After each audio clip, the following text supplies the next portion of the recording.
So, recap lang po natin yung ating natutunan o yung ating sermon last week, no? So, last week ay diniscuss o tinuro ni Jesus yung tungkol sa divorce, no? So, natutunan po natin doon yung components ng isang true marriage, no? At yung condition ng divorce. Na yung divorce ay pinahintulutan ng Diyos, but with condition. At bagamat pinahintulutan yun, yung divorce, kapag ang isang tao ay nakapag-divorce, still, nagko-commit siya ng sin. No? Pag ginawa yun ng mag-asawa. No? At natutunan din natin na kaya ipinahintulot ng Lord yun, yung divorce, ay dahil sa grace ng Lord. No? Dahil yung kanyang mercy and grace ay sagana. No? At hindi natin dapat gawing license yung grace ng Lord to sin. No? Kagaya ng, dahil nga pinahintulutan yung divorce, ang gagawin mo, asawa, divorce, no? So, hindi yun ang sinasabi ng scripture, no? Kasi, bagamat may pahintulot ka, still, nagkakasala ang tao kapag nagkipag-divorce. Okay? Today naman, tignan naman natin, no? So, kung paano nalalayo yung ating mga puso sa mga bagay na eternal dahil sa maling pananaw, no? Kaya ang title natin is Suffer Not the Little Ones. Galing sa Mark chapter 10, no? Katuloy ng ating series, no? Verse 13 to 16, Mark chapter 10. No, bisan nakakatuwa makita yung mga yung mga batang maliliit, no? Yung mga toddlers, no, na masasabi, hindi yung infant, yung mga toddlers na, yung mga naglalakad na, nakakatuwa silang makita kung paano silang magtiwala sa kanilang mga magulang. No? Yung mga toddlers, tiwala yun sa kanilang mga magulang. No, nasa isip niyang mga yan, no, walang maano mangyari sa akin kapag kasama ko ang aking mga magulang. Yan, nasa isip niyo mga toddlers. No? Kasi nasa pili sila ng kanilang mga magulang. No? Kaya nga naalala ko si Hannah, no, 2 to 3 years old lang siya. No? Pag nagsiswimming kami, pag sinabi ko sa kanyang talon, tumatalon talaga yan. Kaya pag madali maaga siyang natutulong lumangoy.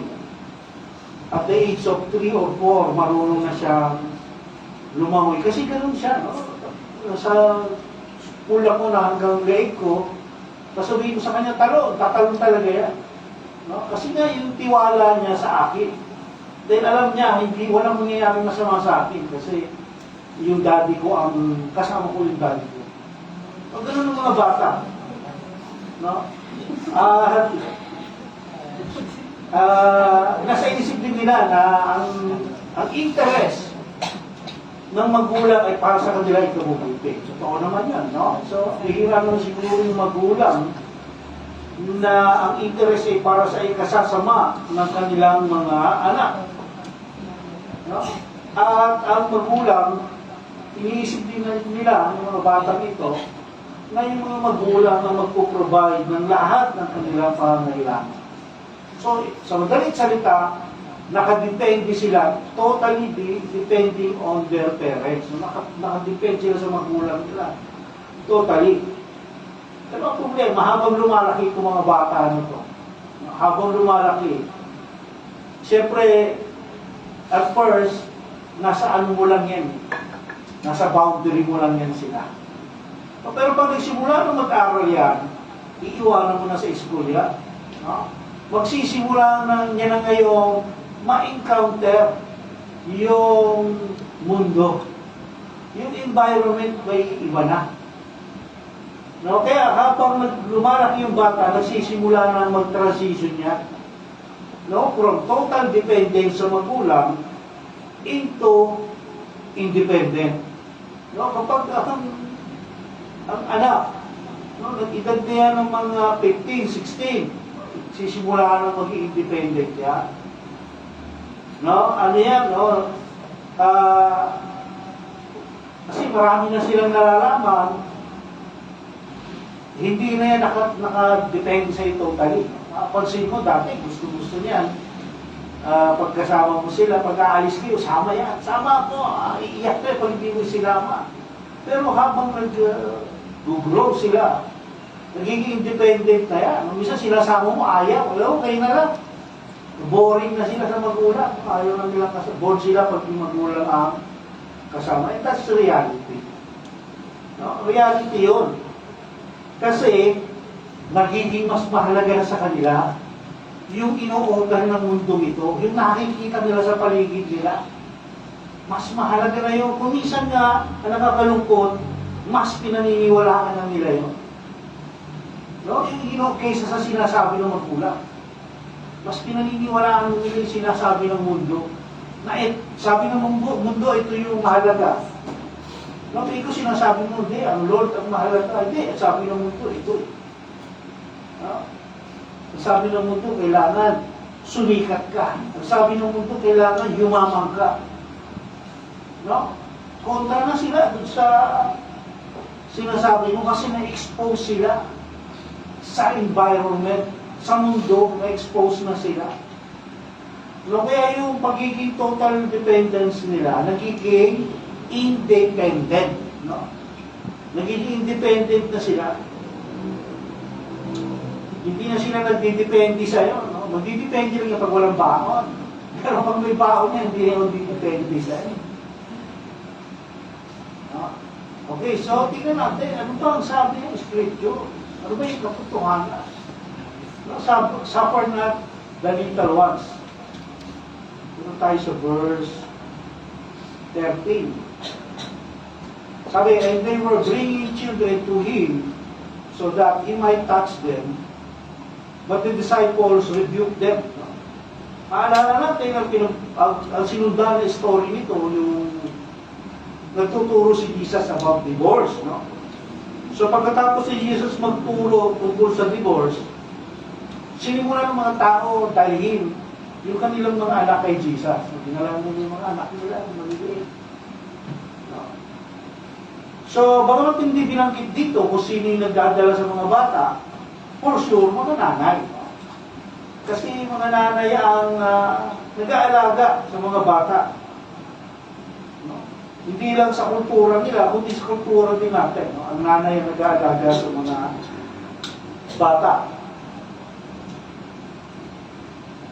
So sasabihin natin, mabuti yan. Mabuti yung ginagawa ng mga magulang kasi para ma-bless ni Jesus yung mga bata. Ay kaso, bakit sila nirebuke ng mga alagad? So, sabi, but the disciples rebuke them, nirebuke sila, no? Tanong, bakit? At meron pa isang tanong, sino yung nirebuke ng mga alagad? No? So yung sasagutin kagad natin, for sure, hindi mga bata yung nirebuke ng mga alagad, no? Sino nirebuke ng mga alagad? Yung mga magulang, yung mga nanay. No? Kasi sila yung nagdadala sa mga bata. No? So kung para malaman natin kung bakit nirebuke ng mga alagad yung mga nanay, alamin ulit natin, ano ba yung status ng mga bata sa panahon nila? No? Nasabi ko na ito sa mga previous sermon ko, no? Sa Mark chapter 9, na ang mga bata sa panahon nila, hindi importante. Least, pinakamababang uri ng tao sa panahon nila, yung mga bata. And next, yung mga nanay. No? Pinakamataas na uri sa kanila, yung mga lalaki. No? Hindi importante sa community nila yung mga bata. Pinakamababang status yan. Sa mga Romans nga, kapag ka yung anak mo depektibo, ang bawa, tinanganak may tingas dito, o kaya tinanganak na tiang, yung may yung isang paa, meron mo pinapanganak ko din, no? Alam ko sa sakit yun, eh, no? Basta pag pinanganak na depektibo, no, kumbaga, meron ako nakikita nung pinapanganak na maliliit yung kamay. Kapag pinanganak na depektibo yung bata, hindi yan tinatanggap sa lipunan. Pinapakain nila sa aso yan. Yun ang ano nila noon. No, kaya itong mga Hudyo, hindi naman sila gano'n. Pero tinuturing din nila yung mga bata na list. No? Kasi walang halaga yan, no? Kasi iniisip nila, hindi nga natin alam kung yan ay tatanda. Hindi tayo nakakasiguro, no? Kumbaga walang papel sa lipunan yung mga bata. Sila yung pinakalis. Yung mga nanay naman, hindi din mahalaga sa lipunan. Kaya nga hindi sila pinakikinggan eh. No? Anong sabi ni Pablo? Yung mga nanay, yung mga babae manahimik lang. Kung meron kayong question, pag uwi nyo sa bahay, tanongin nyo yung asawa niya. Mababa rin yung kanilang halaga sa lipunan. Sumunod lang sila sa mga bata, no? Ang mga nanay, hindi sila pwede magkaroon ng property. No? Kung parang hindi sila pwede magkaroon ng property. Tatay lang, lalaki lang. Kaya nga, bakit napakahalaga ng istorya na binuhos ni Mary yung pabango sa paa ni Jesus? Kasi yun lang yung tanging yaman niya. Hindi sila pwede magkaroon ng ari-arian at hindi sila pinakikinggan sa mga usap-usapan. Kaya nga, babae ang unang naka-witness kanino? Sa resurrection ni Jesus. No? Para patunayan na authentic or genuine yung resurrection ni Jesus. Kasi kung fabricated yun, yung resurrection ni Jesus, dapat lalaki ang unang witness. Kasi nga yung babae, hindi yan pinakikinggan. Di ba? Yun ang dahilan, no? So, sinasabi ng mga alagad, nag-review nila yung mga bata, ay yung mga nanay. No? Sinasabi nila, huwag yung sayangin yung time ni Jesus. No? Kasi nga hindi kayo mahalaga. At ang important kayo sa lipunan, kayo, no? Yung anak at saka yung nanay. No? Pero kung lalaki, mga lalaki lumalapit, hindi nila hinakadlangan. No?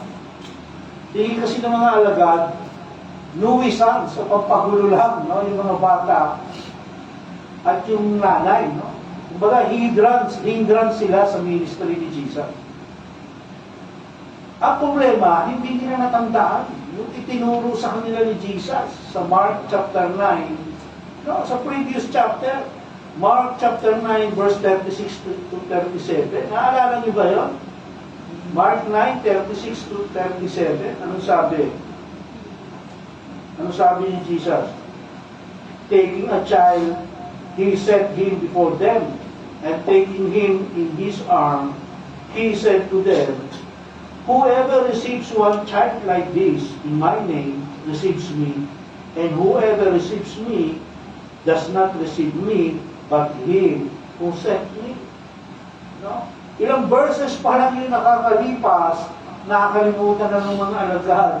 Yung itinuro sa kanila ni Jesus. Ilang verses pa lang, nasa chapter 10 pa lang tayo, no? Verse 14. Wala pang 30 verses eh. Hindi pa nga nakabuo ng isang buong chapter, nakakalimutan na nila yung itinuro ni Jesus. No? Kaya sounds familiar, no? Maraming mananampalataya, ganito rin eh. No? Kahit na paulit-ulit narinig yung katuruan, paulit-ulit din nakakalimutan. No? Kasi bakit? Paglabas ng church, yung sinabi ni pastor, lumilipad na, no? Sa air na. Kaya nakikinabang yung hangin eh. Kasi pagpasok dito, hindi mo nalalabas yan. Pagbukas ang pintuan ng church, mga nagmamadali yan. Pagbukas ang pintuan ng church, labasan na yan. Paglabas, lalabas na rito rin. No, hindi na minumuni-muni yun. Ano ba yung natutunan natin kay Pastor Gay? Hindi na minumuni-muni yun. Kaya nga tayo, dito, sa pagka yung Bible study naman yun, meron tayo sinamang Q&A about the sermon. Tinatanong natin, nire-refresh natin, para mag-make sure na hindi hangin na makikinabang sa salita ng Diyos. No? Kahit konti, may tumanin. Yun ang goal nun. Nung Q&A na yun. No? Kaya mahalaga yun, no? Yung ibang ng church, yung midweek service nila, Q&A lang. No? Meron silang gawain ng Wednesday para pag-usapan lang yung sermon. No, kasi wala mananampalataya, no? Hindi ko lang kung talagang mananampalataya. Na paglabas, wala na. Narinig nila, nakakalimutan na kagad. Minuto pa lang paglabas ng church. Paano paglabas ng church? Pupunta tayo sa Jollibee, mag-inasal. Yung pagkain na laman ng utak. Kaya nga tayo dito na tayo nag-lunch fellowship para mangyari yun. No? Kung ginagawa natin lahat, yung posible para mag-grow tayo sa word, no? Sa salita ng Diyos. Kaya nasa sa atin na lang kung hindi pa rin tayo mag-grow, tayo na may problema talaga ito. No? Yun yung tinatawag na spoon feeding. No? Yung sinusubukan na lang, sinusubo ko na lahat sa inyo yung salita ng Diyos. Nasa inyo na lang kung umuyain nyo yan, lulunukin o iluluwarin nyo. So, ganun ang ginawa mo, no? Ganun yung nangyayari sa mga alagad. Isipin mo, chapter 9, verse 36, and 37 lang, sinabi ni Jesus, yung tinuruan sila about the least, no? Or about these children. At yung word na rebuke na ginamit ni Mark dito sa verse na to,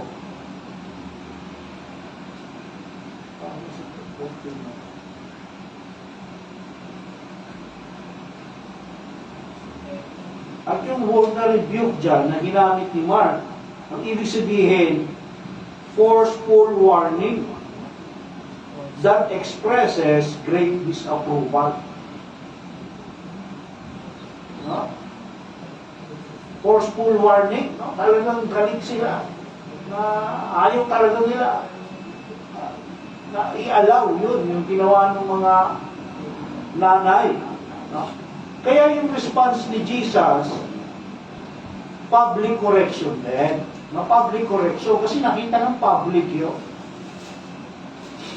No? Nakita ng public, so yung correction dapat public din. Hindi pwedeng private yung correction. No, kasi nagkamali ka in public, kailangan mo i-correct in public. No? At meron na rin pagtutulong kasama. Ano sabi? But when Jesus saw this, he was indignant and said to them, "Permit the children to come to me, do not hinder them, for the kingdom of God belongs to such as this." Halos yung ganyan din yung sinabi ni Jesus dun sa chapter 9, no? Indignant, ano? Sabi, he was indignant, si Jesus daw indignant. Ano ba ibig sabihin nun? No, indignant, anger or annoyance on unfair treatment. No, anger or annoyance on unfair treatment. Nakita ni Jesus, unfair yung ginawa ng mga alagad, no? Kasi porkit mga bata at babae yan, nirebuke nyo. So makikita natin yung compassion and mercy ni Jesus sa mga bata. No? Kaya nga, kung matatandaan natin, yung ginamit na illustration ni Jesus yung mga bata, about greatness, no? Sa kingdom, about greatness sa kingdom. No, doon sa binasa ko kanina sa Mark chapter 9 verse 36 to 37, no. itinuro ni Jesus na kung sino man ang tatanggap sa mga mababa ang kalagayan, illustration niya lang yung mga bata.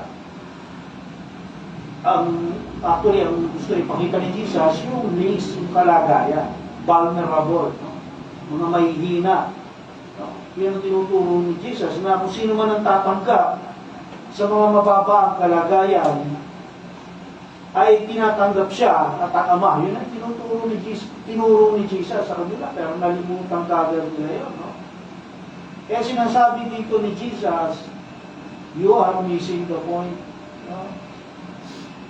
You are missing the point. Hindi nyo naiintindihan. Yung ginagawa nyo, huwag nyo pigilan yung mga bata. Bagkos, dapat i-lead nyo sila sa akin. Yun ang gusto ng Lord. I-lead yung mga bata sa Kanya. Itinuturo ni Jesus sa mga alagad na ganun ang kingdom program.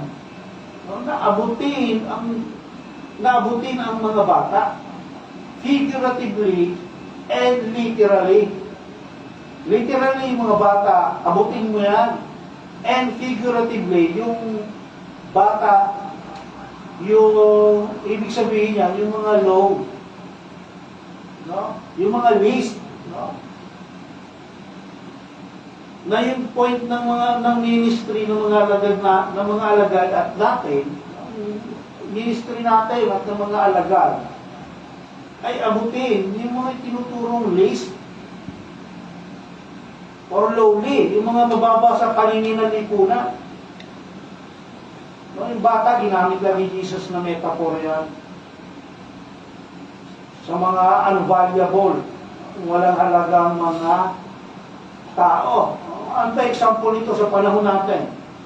Yung mga ulila, lesbian, yung mga homeless, yung mga natutulog dyan sa mga lansangan, yung mga tinabayaan o inabandona, yung mga nagdadalamhati, mga bigo, sawi, sawi sa anumang bagay, etc. Sila yung mga least, no? Kaya sa church, dapat magkaroon tayo ng outreach. Dapat magkaroon tayo ng outreach. Dahil part ito ng mandato sa atin. No? Part.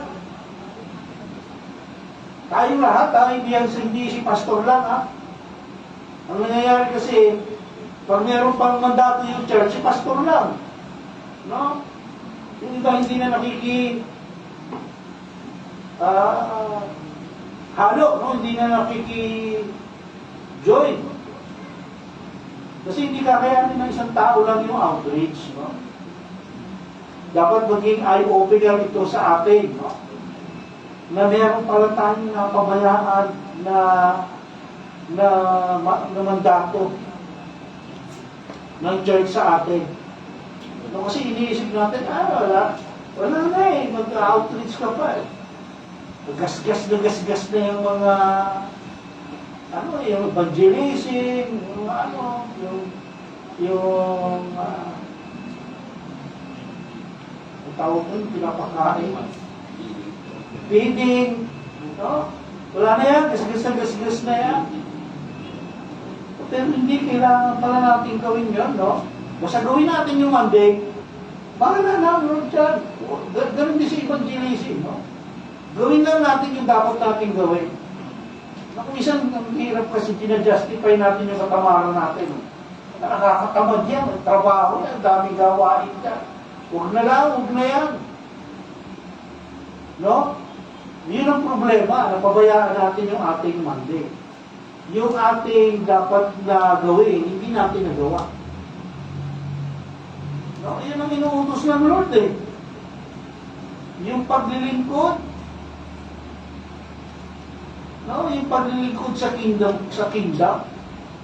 na yung paglilingkod sa kingdom dapat core o sentro ng kingdom program. Yung service, hindi yung sub-ministry lang na gusto mo lang, sige, kung ayaw mo, okay na. No, hindi. ang pagsaserve para sa Lord, ang pagsaserve sa kingdom, core yan ng ministry. Kaya nga sabi ko, dapat maging eye-opener ito sa atin. No? Pinapakita lang dito ni Jesus na hindi pa lubusang nauunawaan ng mga alagad yung kanilang mission. No, kasama yun sa mission nila eh. Pero hindi nauunawaan ng mga alagad. No, kaya ako yung nagpapasalamat dito sa series natin, no? Kasi talagang nakita natin, no? Kung nasubaybayan nyo lang mula sa simula hanggang ngayon, nakita natin yung ministry talaga ni Jesus dito. Nakita talaga natin. Na-overlook ng mga alagad kung sino yung dahilan. Kung bakit nagkatawang tao si Jesus. No? Hindi lang naman silang 12 ang dahilan kung bakit nagkatawang tao si Jesus. No?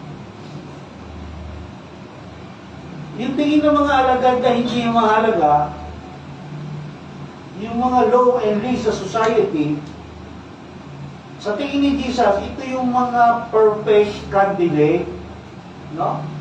To receive the kingdom. Ito yung mga perfect na candidate para makapasok sa kingdom ng Lord. Ang isa na kala namin, wala yan. Ano yan? Sayang lang laway mo yan. No? Ganun, nadalas eh. Sayang lang. Share mo yan ang gospel, eh, wala rin na. Hindi rin naman lang yan. Pero si Jesus, yung sabi niya, ito yung mga perfect candidate. Okay, hindi natin alam kung sino yung pinili ng Lord. Pero ang trabaho natin as a church is to reach them. No? Abutin lahat yan, walang exempted. High or low. No? Kadalasan nga, yung mga list pa, sila pa yung mga tumatanggap talaga eh. No, sila pa, yung lalo na yung mga naghihikaw sa buhay. Kapag siniran mo yun kasi ganito yan, pag-pray kita, gusto niya, pinagpipray sila. Sila yung magandang target, no? Kasi kung minsan yung, hindi kuminsan, kadalasan, no? Kung sino pa yung nakakaangat sa lipunan, o yung tinitingala, sila pa yung ayaw o nire-reject yung kingdom. No? Kaya tulad ng mga religious leaders sa panahon na ito nila, sila yung nag-reject doon sa salita, doon sa word, doon sa sinasabi ni Jesus. No? Kaya yung true relationship sa Lord, matatagpuan lang sa tao kayang maglingkod kahit alam niyang wala siyang tatanggapin in return. Kasi kumisan tayo, kaya lang naman ako mag-serve kasi gusto ko ganito. Meron tayong demand sa Lord. No? Lord, gusto ko, meron akong gusto mangyari sa buhay. No? Kaya mag-serve ako sa iyo para makamit ko yung desire ko na yon. Pero pala no? Hindi ganun ang pag-serve sa Lord. Ang pag-serve sa Lord, mag-serve ka, huwag ka mag-expect ng kapalit. Kasi yung kapalit ng ating servisyo sa Lord nandun sa langit, dito sa lupa. Huwag ka mag-expect ng kapalit dyan. Although kung minsan nag-bless tayo ng Lord, no? Kasi kapag natuwa sa atin. Pero huwag mong expect yun. Kasi kapag nag-expect ka at hindi natupad, disappointment. No? Eh kung hindi ka nag-expect, tapos nangyari, joy. No? Eh, hindi ka nag-expect, wala nangyari, walang disappointment. No? Ganun lang yun, no? Kaya huwag tayo mag-expect in return sa ating pagsiserve sa Lord. No, Lord, kaya ako mag-serve sa iyo kasi gusto ko ganito. No? Gusto ko, i-bless mo ako. Kaya nga kung tanong, nabawa tayo dito, kung wala na bang magsusupport sa atin, kaya pa ba natin magpatuloy? No? Kung wala na bang magsusupport sa atin, wala na. No, kaya meron tayong meeting, meron tayong mangyayaring transition. Kaya pa ba natin magpatuloy dito sa church? No? No, alalahanin nyo, dati wala naman nagsusupport sa atin. No? Wala naman, no? 2 years ago, wala naman nagsusupport sa atin. Binuo natin yung The Way Community Bible Church, wala naman nagsusupport. Ang nangyari, naging complacent tayo. No? Kasi may nagsusupport. Okay na yan. Hayaan mo na lang yung nagsusupport na yan sa church. No? Nakakalungkot, ganun ang tao.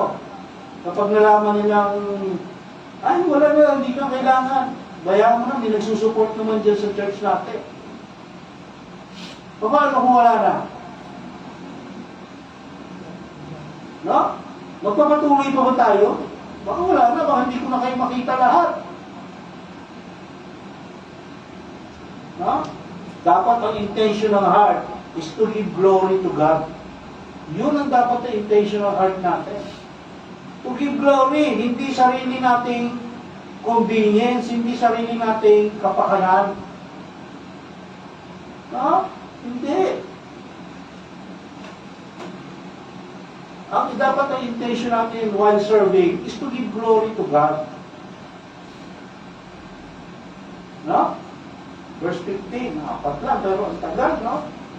Sabi ni Jesus, truly I say to you, whoever does not receive the kingdom of God like a child will not enter it at all. No? Will not enter it at all. Tandaan ninyo, ang sino mang hindi kumikilala sa paghahari ng Diyos, tulad sa pagkilala ng isang maliit na bata, ay hindi paghaharian ng Diyos. Ano yung sabihin? Ano yung introduction natin kanina? Total dependence. No? Kapag hindi na tayo nag-depend sa Lord, ay hindi daw tayo paghaharian. No? Pero pag inisip natin, kaya ko na to. No? Kaya ko na to. Hindi na ako magdidepende sa Diyos. Mayaman ako eh. Stable ang trabaho ko eh. Malakas ako, bata pa ako eh. Hindi ko kailangan ng Lord. No? Kaya kong gawin to sa sarili kong lakas, sa sarili kong kakayanan. No? Ano sabi ng Lord? Kapag ganun tayo, hindi tayo makakapasok sa kingdom. No? Ang gusto ng Lord, kaya ginawa niyang illustration yung bata, ang gusto niya, maging tulad tayo ng bata, na yung bata na nagdidepende sa kanyang magulang. No? Gaya na sabi ko kanina, nung baby siya, pag sinabi ko talon, tatalon niya. No? Sana, ganun din tayo, pag sinabi ng Lord, ito gawin mo, ito gagawin niya. Hindi yung Lord, ayoko, hindi ako convenient dyan. Ito gusto kong gawin. Kaya marami sa atin nag-fail. No? Fail. Kasi, nire-reject natin yung sinasabi ng Lord, hindi natin sinusunod. Kasi hindi tayo tulad ng bata, nag-depend totally sa Diyos. No?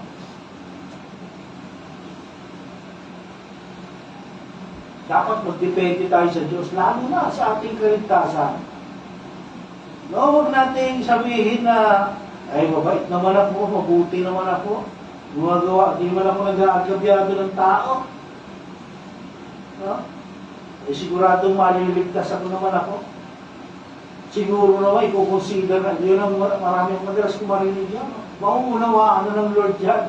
Para i-justify yung ginawang mali, sasabihin, maunawaan naman ni Lord yan. Pamisan-misan ko lang naman ginagawa yan. Hindi naman paragi. Maunawaan naman ni Lord yan. Maunawaan. Kasi gusto niya i-justify yung ginagawa niyang mali. No? Para sa Lord, mali is mali. Sin is sin.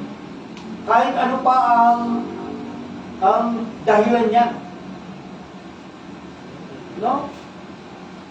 Dapat mag-depend tayo sa Lord. Full. Hindi 80%, 20% sa sarili mo. No, 100%, yun yung tinatawag nating childlike faith. No, childlike faith. Na para makapasok sa kingdom of God, si Jesus lang yung way. Na wala tayong kakayanan. Na kay Jesus lang yung security and assurance natin na makakapasok tayo sa kingdom.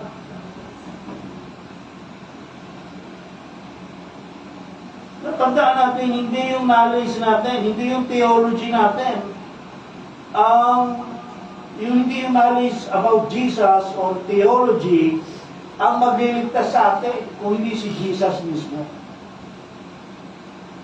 No? Kapag nanampalataya tayo sa Kanya. Hindi rin yung ating mga gawa. No? Ang magliligtas sa atin. No, ito ang malaking problema ng mundo. Maraming tao, iniisip nila na yung kanilang gawa ay ililigtas sila. Gagawa ako ng mabuti, magpapakain ako na isang buong barangay. Magpapakain ka nga na isang buong barangay, ang tanong, nanampalataya ka ba kay Jesus? No? Ano sabi? Anong tawag ni Jesus dyan? Filthy rags, maruming basahan.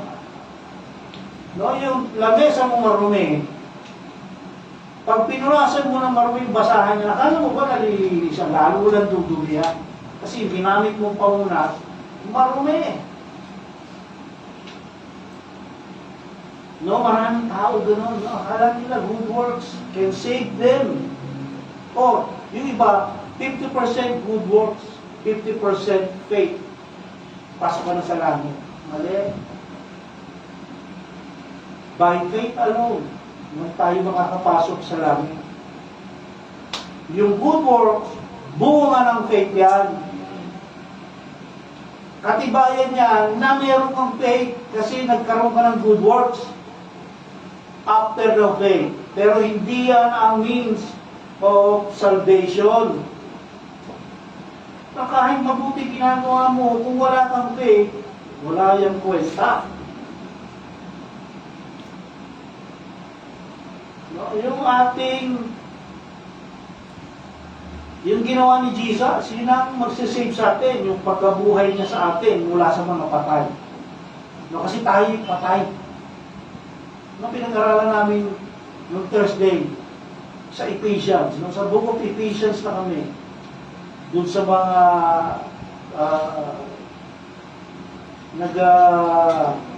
in-depth study, no? Marami na kami natapos sa book, natapos namin ng John, Acts, Romans, 1st and 2nd Thessalonians, Revelation, ngayon nasa Ephesians na kami. So, natutunan namin doon, no, na tayo'y patay para dati. At binuhay tayo ni Jesus sa pamamagitan ng kanyang buhay. Patay in spiritual sense, ha? Hindi physical sense, spiritual sense. Yung ating spirito, dati patay. Ngayon, meron tayong tanong. No? Meron tayong tanong. Ang mga bata ba may lugar sa kingdom? O pwede ba sila pumasok sa kingdom? Question, hanging question. May question mark. Meron bang, pwede ba pumasok yung mga bata sa kingdom? Verse 16. And last verse na, no? And he took them in his arms and began blessing them, laying his hands on them. No? So, doon sa tanong natin, ang sagot, yes. No? At tanongin natin, paano paraan? Salvation is by faith alone. No? Justification by faith, sabi natin. Salvation is by grace alone, through faith alone, in Christ alone. Paano natin, paano maligtas yung bata? Wala ko sapat na pag-iisip yan. Okay, sabi nga natin, di ba? Yung salvation is by grace alone. No, kaya yung bata, kapag ka binigyan ng grace ng Lord yan, magkakaroon ng faith yan. No, yung grace parang pinipili yun. Kaya bata ka, kaya matanda ka, kaya may problema ka sa pag-iisip, no, yung mentally disabled ka, may kapansanan ka, walang ano yan, walang pinipili yung grace ng Lord. Kahit sino yan. No, parang yung adult din. Kung kaya ibigay ng Lord yung grace sa adult, kaya na ibigay ng Lord sa bata. Eh sasabihin natin, wala pa sila sa tamang edad eh. Paano nila maunawaan ang theology o ang katotohanan tungkol sa Diyos? Tama, no? Wala pa sila sa tamang edad. Pero hindi naman yung, sabi ko nga kanina, hindi yung theology nagliligtas sa atin. Hindi yung kaalaman tungkol sa Lord, kung hindi yung grace. Yung mula sa Lord, yung bibigay ng faith. No? Faith kanino? Faith kay Jesus. At yung grace na yon ay yung pananahan ng Holy Spirit sa ating buhay. No? At pagbubukas niya ng ating spiritual eyes, spiritual ears, spiritual heart, and mind. Natanda ba natin yung nabasa na ba natin yung story ni Mary nung binisita niya si Elizabeth sa Lucas, no? Sa Lucas natin mababasa. Alam ko yung mga kabataan, nabasa na pag-aralan namin. Nung dumalaw si Mary kay Elizabeth, yung Holy Spirit, sa sinapupunan pa si JB no? Si John the Baptist, nasa sinapupunan pa. Yung Holy Spirit, nag-indwell sa kanya. No? Ay, hindi nag-indwell. Nagpasok kay JB, kaya di ba sabi ni Elizabeth, pumalun daw yung baby nasa China. No? Kaya yung age, hindi yung factor. Yung mental or physical disabilities, hindi yung factor. Once na kumilos ang Diyos sa buhay ng isang tao, siya ay maliligtas. Kaya bata man yan. No? Pero, ang bata, hindi pwedeng bautismuhan. O yun ang pagkakaiba. Pwede siyang maligtas sa murang edad, pero hindi siya pwedeng bautismuhan. Kaya nga tayo dito, kulang tayo sa gano'n, no? Minsan, BBBS tayo, pero hindi natin na ituloy, no? Kasi wala tayong space, maliit yung ating space, sayang yung mga bata ngayon na naturuan natin, no? Pero ang Lord pa rin ang nagpapasya, no? Yun yung ating gusto mangyari, pero ang Lord pa rin ang magpapasya. So, yung mga bata, hindi sila pwedeng bautismuhan. No, kasi wala pa, yun doon na-apply yun. Na wala sila sapat na kaisipan o kalaman kung sila ay makakasunod na kay Jesus. No, kasi baptism, ito ay hindi yung baptism, hindi requirements ng salvation. No, hindi may mga nagtuturo, no, na kailangan mo mabaptize para masave ka, no? Pero hindi, ang sinasabi ng Scripture, walang kilala. Require, ano yun, pinag-uutos yun, isa sa mga ordinansa na bautismuhan, yung mga nagbigay ng faith, nagkaroon ng faith, no? Pero hindi yung means of salvation.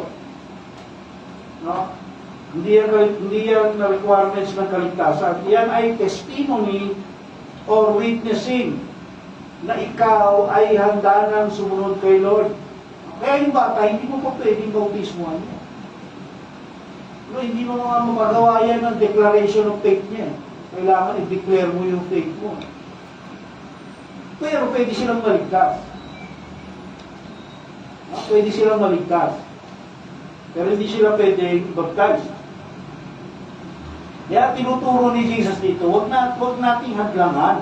Huwag tayong maging hadlang sa paglapit sa kanyang inuman. Ano man ang kalagayan. Huwag nating hadlangan yan. Basta pumasok dito yan, sige, welcome. No, ano yung warning niya sa Mark chapter 9 verse 42? Kapag ka pinipigilan natin o hinahadlangan natin yung mga least na gusto lumapit sa kanya, ano sabi niya? Mabuti pang tanian ka ng gilingang bato sa leeg at itapon sa dagat kesa maging hindrance ka sa mga least na tao na yan. No? Mabuti pa. Kaya yung hindi natin paghayop, no? Yung pag-outreach. Kasi dati pinlaro na natin minsan yan. Yung outreach, kaso marami tayo nakita problema. So hindi natin alam yung mga problema yung pinakita na yun sa atin ay hindi sa loob nagmula. No, kasi nakita natin yung problema eh. Pinag-uutos pala ng Lord yan. No, kaya sabi, mabuti pa yung taliyang kasalig ng giling ng bato at itapon sa dagat. No, kasi pag kinaliyan ka ng giling ng bato, tinapon ka sa dagat, patay ka sigurado, lunod ka. Kaya yun yung isipan natin dalawang beses itong itinuro ni Jesus sa mga alagad. So, ibig sabihin, napaka-importante nito. No? Kaya, dapat natin consider yung reaching others, no? Lalo na yung mga least or lowly in society, yung mga mababa sa lipunan. Dapat natin sila abutin. Kasi, sino aabot sa kanila kung hindi natin sila abutin? No? Part yun ng ating mandate. No? At sa ating pagwawakas, all people young and old are in need of being met with the gospel. Ano man ang katayuan, our jobs as ministers of the gospel and sharers of the good news is to meet the needs of those around us without strings attached. Yun yung ating duty. Kasi tayo ministers ng gospel. No? Sharers of the good news. Kasi huwag natin sino magsishare dyan sa kanila? Yung wala rin, hindi rin alam kung ano yung good news. Ano ba i-share sa kanila ngayon? So sa atin sila, umaasa na madinig nila yung gospel sa atin. Ay, paano nila madidinig kung wala tayong gagawin? Kung nandito lang tayo sa loob ng church palagi.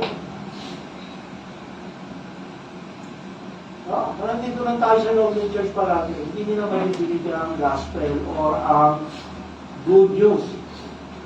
So, sa Tagalog, lahat ng tao, bata man o matanda, no? May ngipin man o wala, may buhok man o wala,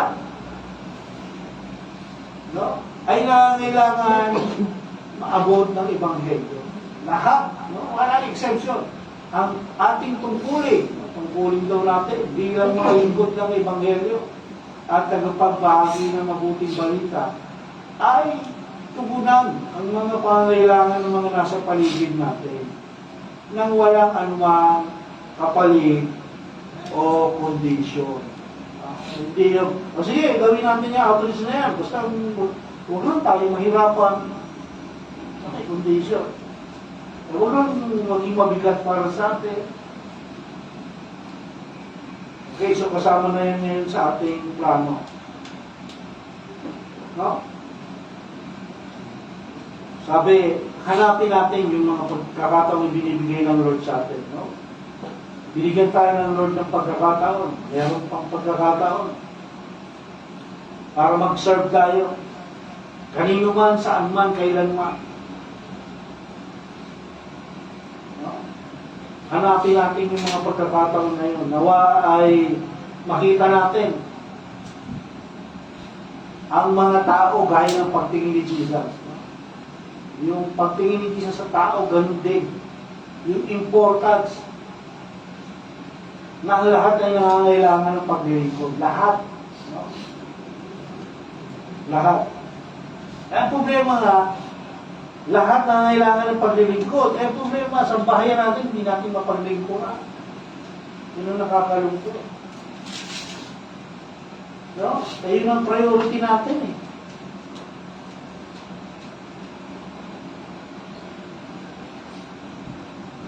Kailangan natin paglingkuran lahat, maging yung mga itinuturing ng mundo na hindi karapat-dapat. No? Yung mga hindi karapat-dapat. Inuturing ng mga mundo. Kaya yung ibang mga church, meron silang jail ministry. Pumunta sila doon. Hospital, no? And then yung mga lowly. Kaya siguro nasa kulungan, no? Ha?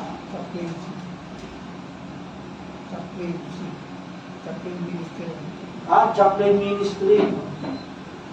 So, di ba, kaya sabi ko, ito ay open sa atin.